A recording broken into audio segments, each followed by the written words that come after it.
Good afternoon everyone. नमस्ते जी, कैसे हैं आप सब लोग। एक बार फिर से अनपैरेलल हिमालय में आज का मेरा ब्लॉग है एक ऐसे व्यक्ति के बारे में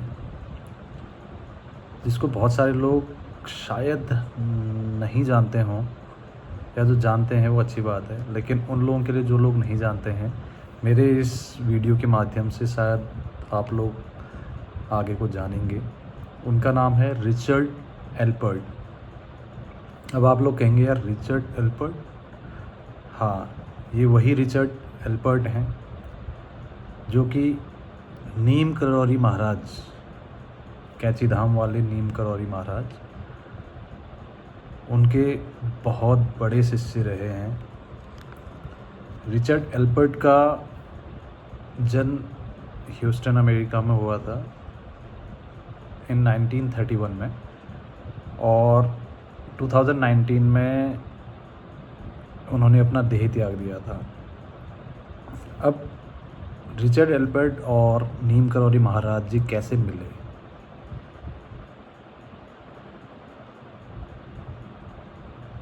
रिचर्ड एल्पर्ट ने एक बहुत अच्छी किताब लिखी हुई है, द मिरेकल ऑफ लव।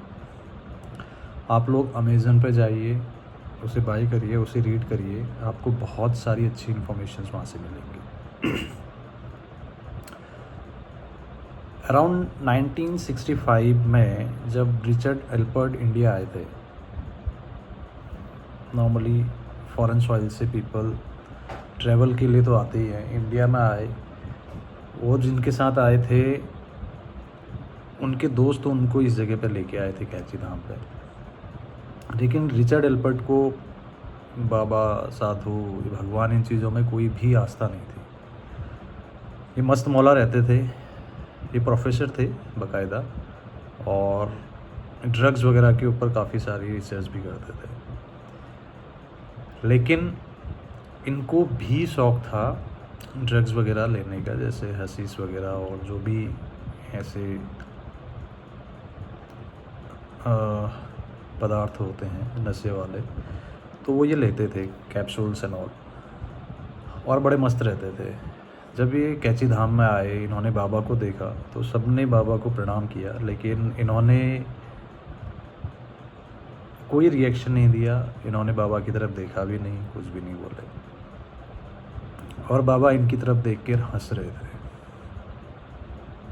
अब इन्हें बड़ा ऑफेंडेड लगा कि एक बाबा, एक साधु मुझे देख के क्यों हंस रहा है। तो ये कुछ नहीं बोले, ये फिर भी थोड़े से एरोगेंट अपने स्वभाव में, और फिर भी उन्होंने कोई रिएक्शन नहीं दिया, कोई उन्हें प्रणाम नहीं करा, कोई डिस्कशन नहीं किया, और ये अपना स्मोक कर रहे थे। तो बाबा जी ने ऐसे ही इनसे पूछ लिया कि कैसे परेशान। तो इनके जो साथी थे उन्होंने एक्सप्लेन किया कि बाबा क्या कह रहे हैं। तो रिचर्ड ने बोला, फिर से इग्नोर किया, लेकिन कुछ ऐसी बातें महाराज जी ने कही कि रिचर्ड को बड़ा सरप्राइज़ हुआ कि ये सारी चीज़ें, ये बाबा जो कि कई माइल्स दूर, जिनसे मैं कभी मिला नहीं, उन्हें कैसे पता है मेरे जीवन के बारे में, मेरे जीवन में क्या घट रहा है, ये सारी चीज़ें इन्हें कैसे मालूम है। तो वो एक उनके लिए बड़ा सरप्राइजिंग सी चीज़ थी। उस दिन वो वहाँ से चले गए, फिर और लौट के आए, और ऐसा कुछ उनके अंदर परिवर्तन हुआ कि वो बाबा के चरणों में बैठ गए। और वो दिन है, और जब तक वो जीवित थे तो वो हनुमान जी का स्मरण करते थे। अमेरिका के अंदर बहुत ही अच्छा उन्होंने मंदिर का निर्माण किया है, जहाँ पर नीम करौली महाराज जी की वो पूजा करते थे, हनुमान जी की पूजा करते थे बाकायदा।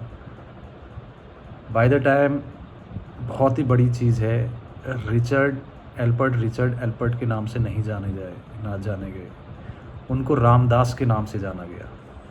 नीम करौड़ी महाराज जी ने उन्हें नाम दिया रामदास, और पूरी दुनिया उन्हें रामदास के नाम से जानती है। अमेरिका के अंदर वेस्टर्न में उन्होंने कई सारे योग से रिलेटेड, स्पिरिचुअलिटी से रिलेटेड, धार्मिक चीज़ों से रिलेटेड कई सारे सेमिनार किए हैं, कई सारे बातें की हैं। वो बहुत अच्छा हनुमान जी का भजन गाते हैं।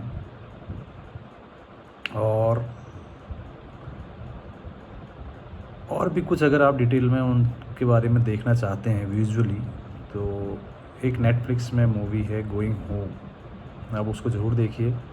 आपको रामदास, रिचर्ड एल्पर्ट उर्फ रामदास जी के बारे में काफ़ी चीज़ें पता होंगी, और उनका श्री नीम करौड़ी महाराज जी के साथ जो कनेक्शन है या रहा, उसके बारे में भी आप लोग सब समझ पाएंगे।